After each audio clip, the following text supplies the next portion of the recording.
we are stepping up the level of our services. Our goal is to treat your loved ones with the respect they deserve.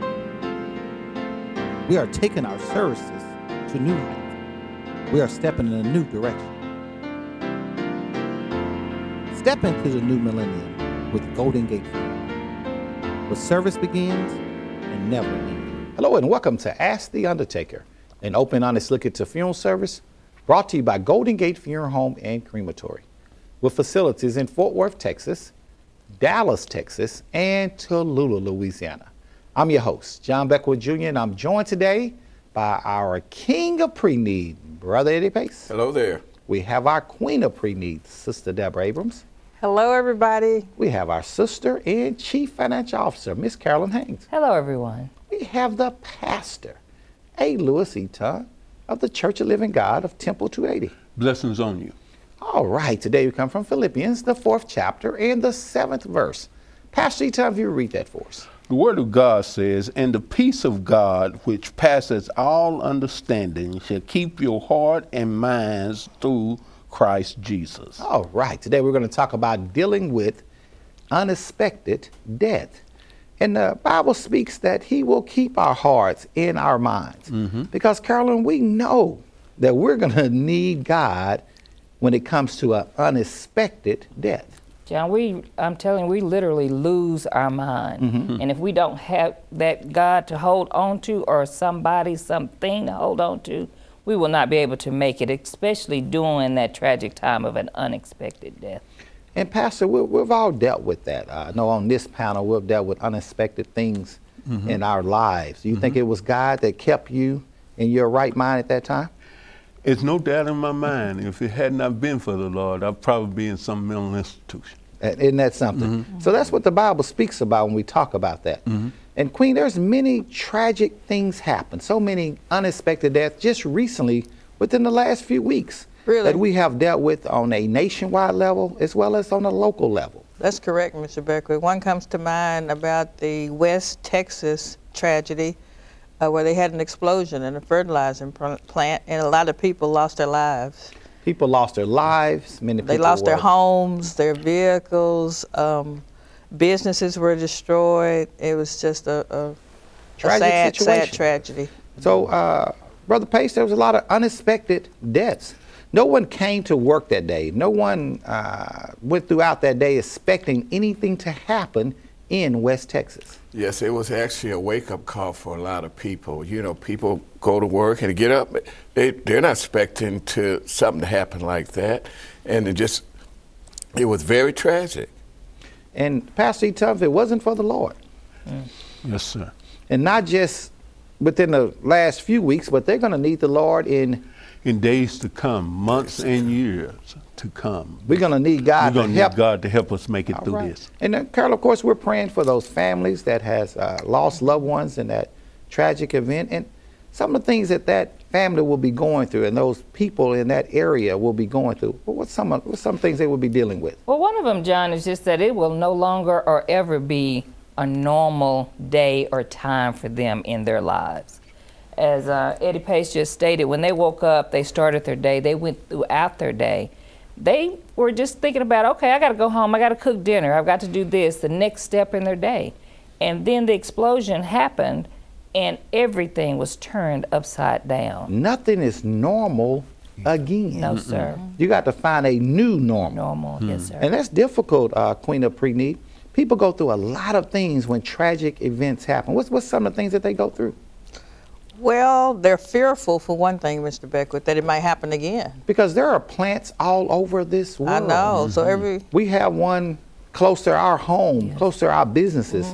So if it happens to them, it could happen to us. Yes, And you're saying these people are fearful that it's happened once, it could happen again. It could happen again. They may be walking down the street and hear a loud noise. I mean, and all of a sudden, you know, they're thinking that it may be another explosion. Or it could happen where they just be devastated and can't even function anymore on their day-to-day activities. And that's really sad, isn't it, King of Pre-Need? Yes, that is actually very, people get very emotional. I met a family from New Orleans, and they were in Katrina. And every time it rains and thunder, they think about what happened. And these there. are some things that people in West they have Texas will have to flashback. deal Yes, with. that's right. Because Katrina was quite a few years ago, Carolyn, Yes. and they're still dealing with that tragedy. Today. Yes. And that's just really sad. One thing too, John, is that, like I said, they were trying to go through their normal day, but they're going to have some nightmares. They're going to wake up and say, "Oh, I can't get ready today to go to work. I can't get my children ready to go to school." There was a school involved in that tragedy as well that had some incidents with it. So these people are going to wake up and they're not going to know which way to go. So they're going to be standing in the middle of the floor. And again, as we just stated earlier, first of all, they're going to have to look to God to be able to guide them through their day. And then some of them didn't even have a home to go back to. So they're going to stay in temporary housing. They're going to have to buy new clothing for the children. Again, they're going to have to enroll them perhaps in a different school. There is nothing about that day, this day, or for years to come that's going to be for them that they can't wake up with a fear that, what is my next step? What am I to do? And this happened in West Texas, but this happens almost every day somewhere. Yeah. Somewhere. Maybe not a big explosion, but maybe just your home was destroyed, a tornado, and many different natural disasters that happens to people that deal with unexpected death. I mean, just a car accident, Carolyn, can change Your our whole life. Entire life. Should someone or yourself pass away, then your family is affected so that, and number one, too, they're going to be afraid to get in a car. Your family, especially children, they're going to say, "Oh no, Mom, don't get in that car, you won't come home." That happened to Dad. Dad to didn't deal come with back that. home. So any tragic, unexpected death that happens have severe consequences for us and our families. Pastor Eaton, we just can't take life for granted. No, and we understand what the scripture says about it's appointed once unto man to die, and after that the judgment. But when it comes and in the ways it comes, it really scares us a lot. And then we will need someone that we can relate to, someone we could talk to. And I know we go to God in prayer, but sometimes we need that physical person there that we could talk to and to give us comfort as we go through. And God bless us with certain people, counselors, Right. psychologists, psychiatrists, emergency workers, Carolyn, that has stepped forward and did such a great job in all the tragedies that has happened. God has worked through many different people. And He will. He puts people in our lives at the time that we need them the most. When we cannot take care of ourselves, those people step up. And that's why we tell people all the time, to get your affairs in order, come see us at Golden Gate Funeral Home, the professionals, to allow us to help you start preparing for this appointment that we all know will happen. And then some things, it will never be normal, but some things you can then put one foot in front of the other to move forward. And Queen, so many people say, well, this won't happen to me. Tragic doesn't have an age on it. That's We right. saw what happened with the Boston Marathon, the people that were killed there. There's no age limit to this. You don't have to be sick. You can be in great health. That's so and true. unexpected death can happen. And financially, it can be very devastating, Mr. Beckwith. If you lose a home, you have to think about that. A whole family is displaced. How much would it cost to be in a hotel weekly or daily? How much would it cost have to rent a vehicle? That's why if you have a pre-need and all that is already in place and a tragic death occurs, that is already taken care of, so you don't have to use the insurance money for the burial. And that's so very important. We know it's so many tragedies. Carolyn, we talked about the Boston Marathon, we talk about West Texas, but a pre-need works all over the world. It does. We're saying it makes sense in any situation. And you talked about the Boston Marathon, John, and it's the youngest person to die in that tragedy was an 8-year-old. 8 years old. We usually do not put aside money for a funeral for our 8-year-old. We don't expect that to happen. We don't expect a Sandy Hook type situation to ever To ever happen to our happen. children. And that's why we're telling people with this pre-need, you get it on yourself, your children are covered. As unexpected and tragic and emotional as the death was of that 8-year-old, you do not have to then look to pull money out of accounts or try to find money because you're going to have a funeral for your 8-year-old. King of Pretty? Yes, and financially it actually does make sense. Can you imagine losing a loved one and then don't have anything in place, no pre-need, and then have to come up with that lump sum of money within a matter of days? And unexpected. still deal with the tragedy. That's right. That's what would be so sad. And that is sad. You said, because we know what they're going through. We know this is really sad, and many different things is going to be happening with them. And then to add the financial burden to it, King of Pre-Need, you're absolutely right. It's very difficult. So when we talk about the seriousness of a pre-need, Pastor, I mean, what would you say to the public about the seriousness of making sure this is in place? Because we don't know when, where, or how things are going to happen. We know it's going to happen one day, but we need to be prepared. The Bible even tells us to put our affairs in order. You know, and a lot of times we try to say, well, I have plenty of time, I could do this, but we don't know when it's going to happen. That's not always the case. It's not always the case. People there in West, they wasn't expecting for this to happen. And financially, they wasn't ready for it. You know, maybe they have plenty of money, but still look at what that money has to be used for now, besides what they really, other things they have to do. Exactly. And Carolyn, being a CFO, you know, usually when you make a budget, tragedy is not in the budget.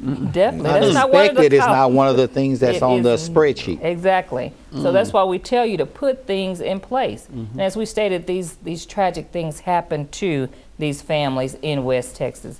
These tragic things happen at the Boston Marathon. But sadly, tragedy can happen very, very close to home.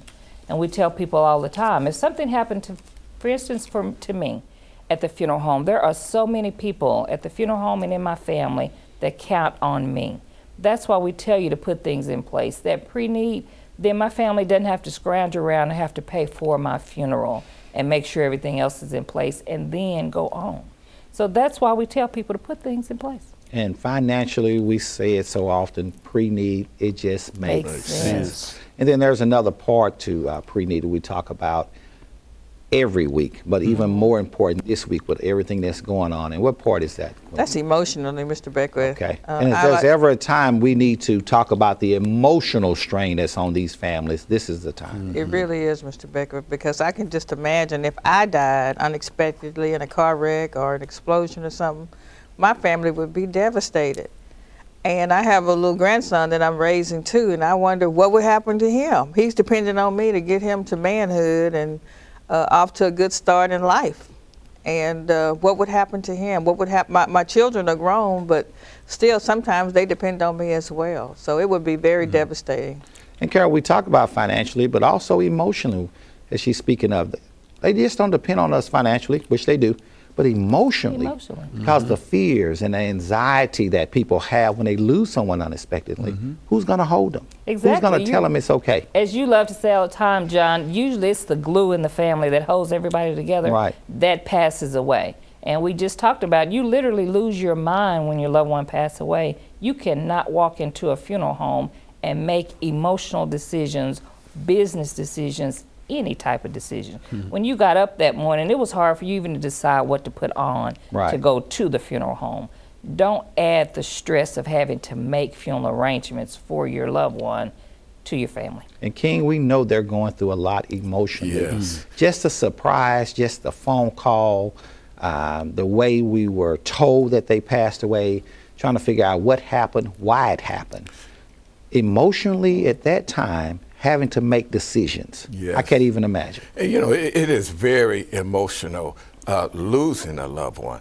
Then have to go to the funeral home and make those decisions. I mean, you can't, some people, when they lose a loved one, they can't think, they can't eat, they can't sleep. Exactly. And then you got to go down there to the funeral home and make all these emotional decisions for your loved one, wondering if this is what he wants. And then you're going through the stages of grief also. Yes. Right, we have the emotional part and the stages of grief. We never know where we are on that stage at that time. But a pre-need does what for us? And of course, John, with we're talking about the unexpected deaths, they're going to stay probably in the denial stage, it's gonna that take first a while. stage, longer than they normally would have. Because you're right, they woke up this morning, everything was going fine, they were on their way, and then you just, as you stated, they got the news. They either got it by the television or phone call or some tragic way that they got the news that their loved one passed away. So it's no way that they're thinking, I've got to make funeral arrangements. I can't do that. Yes. And then anger is not very far away. No. Because who's to blame for a tragic event? Who's to blame for an unexpected? Some people even blame God. That's That's right. true. And they just get angry. God, if you would have done this wouldn't have happened. Right. You know, why did you do Or that? in the case where in Boston, where there's a person that's responsible, there's a terrorist attack. That's That'll really definitely angry. make you angry. Right. That's right. And to have to deal with that and make funeral arrangements For your loved one. for my loved one. But we're saying if you put this pre-need in place, that part will be taken care of. We can't stop the tragic events. Right. And we can't stop cowardly terrorists from doing the things that they do. But we can prepare our family so they'll be better off in the arrangement process. So we talk about the emotions, we talk about the financial. What's the other thing? Your wishes. Okay. When you pre-plan yourself, you write down all your wishes that you want versus your loved ones trying to guess and figure, would you like this or that? You do everything yourself. And it's so much easier on the family because they know this is exactly what you wanted. And all they need to do is just follow your wishes. And we're talking about how much they go through, or how much we will go through if something like that happened. They're not going to remember what we talked about that time, are they, Queen? No. They're not going to remember your wishes if it's not down in writing. Right. And they really want to celebrate your life. Yes. They're devastated. But you need to know what those wishes were. Yes. And we can do that, Carolyn, with the pre-need. You can do that in the pre-need, John, and also in a will. Okay. You don't want to think about, I've got to go find all of these things. And you're sitting in at a conference, arrangement conference with the funeral director. You know, we talked about that, but I just don't remember what those were. And if they are allowed to be able to just pick them up and read them. And that's why we tell you, too, to make more than one copy. Because in the case of a tragedy, if your home is burned, if your home is blown up, then there goes your wishes as well. But if you've written them down, made copies, and given them to the person that's going to carry them out, they can just simply pick up the phone and say, hey, Uncle John, Mama passed away today. We know she left some things with you. Right. We've got to go in for the conference. Please help us And with those that. things are in place. Are in writing. Because we know all the psychological difficulty that comes with the tragedy. Yes. Now we need to still take care of business. Yes, That's right. Because we know that these psychological situations are not going to go away immediately, are they, Pastor? No, sir. And they could last a lifetime. They could last a lifetime. They could last a And we don't want any regrets, do we, Queen? No, we no. don't want We really any don't. regrets with the decisions we made today. And the reason we won't have any regrets because we're just going to follow the wishes of Our loved Our one. loved our loved one. If our loved one does what, King of Pre-Need?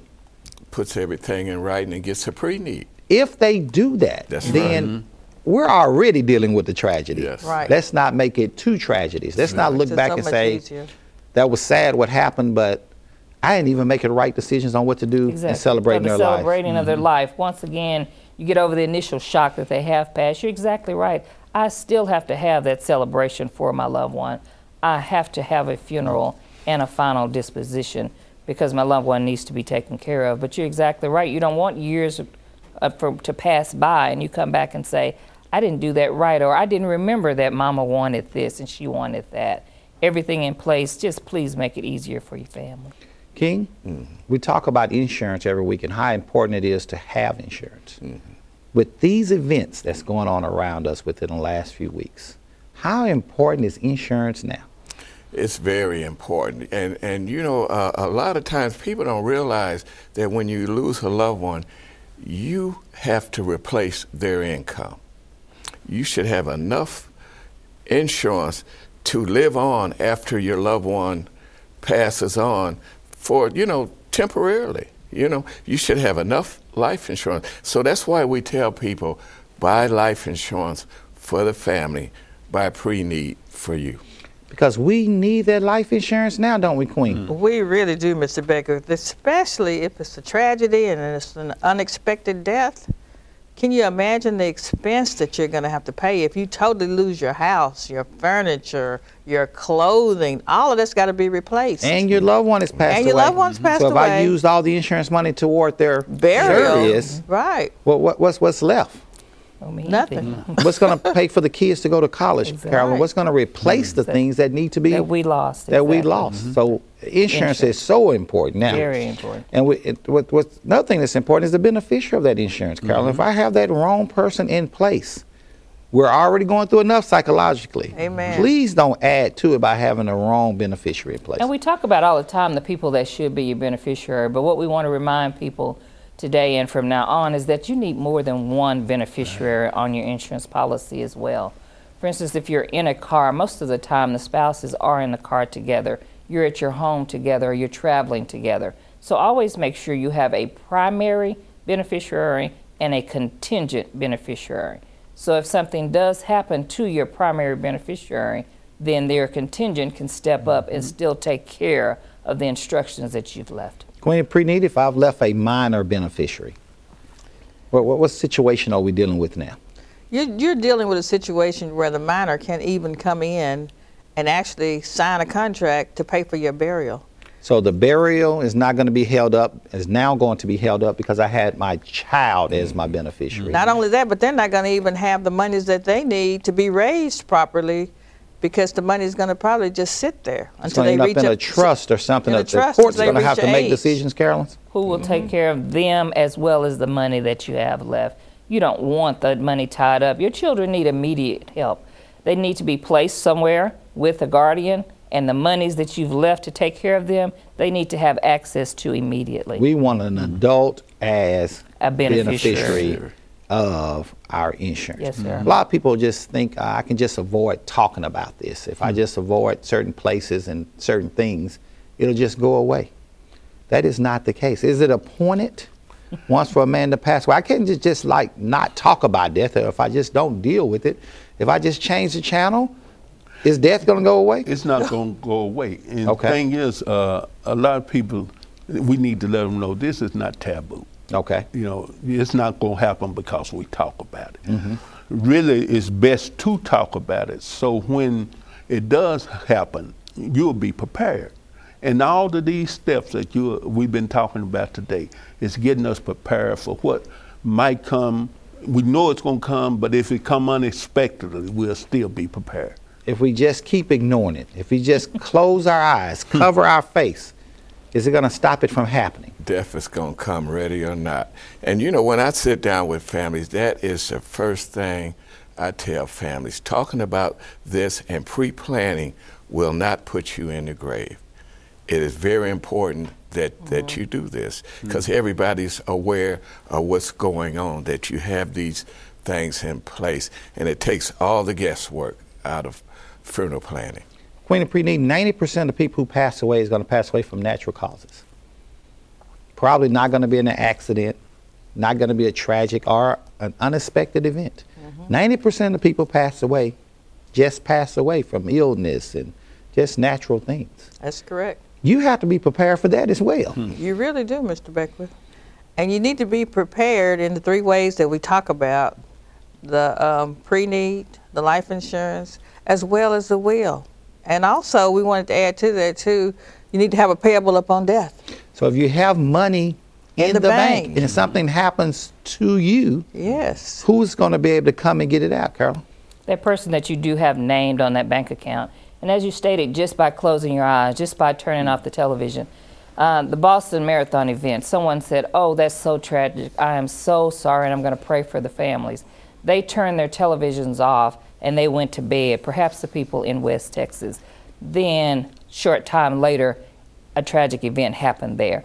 It will happen to all of us. So we're just here telling you today, just get prepared. Get prepared. Yes, sir. The preacher's been preaching it every Sunday. Decades. Get prepared, get prepared, get prepared, because this is going to happen. That's right. They say, do this while the blood is still running. Warm in your veins. How often have we heard that? Get prepared, get prepared. Every day. Death is certain. Yes, sir. And you know, we said life is certain, but death is sure. Okay. You're going to leave here.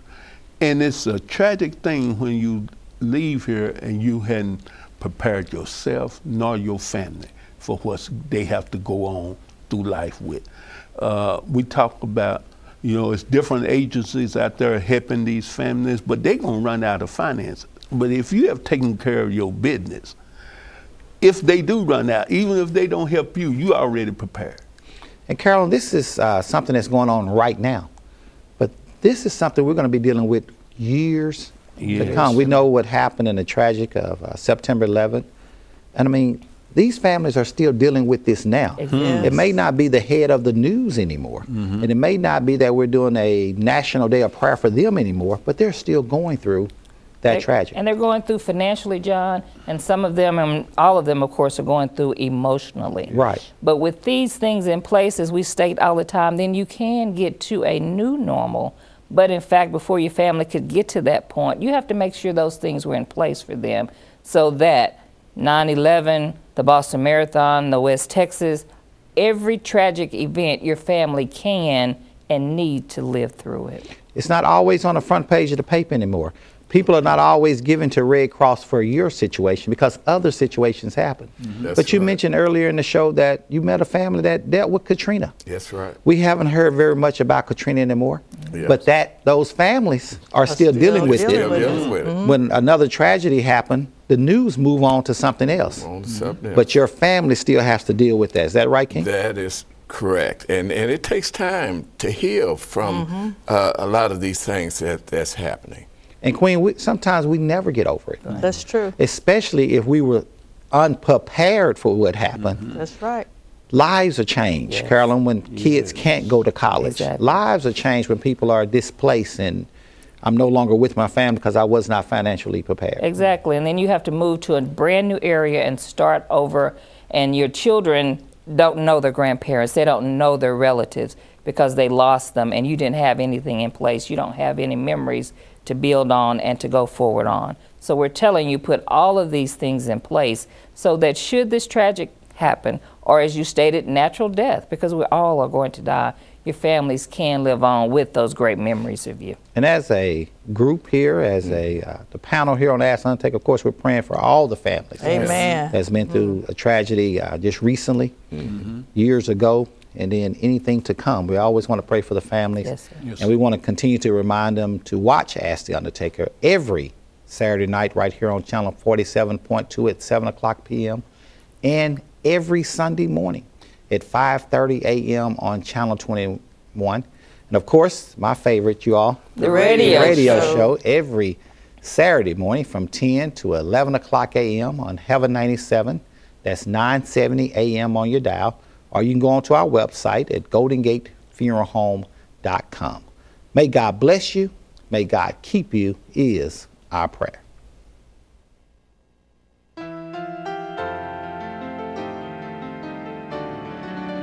We are stepping up the level of our services. Our goal is to treat your loved ones with the respect they deserve. We are taking our services to new heights. We are stepping in a new direction.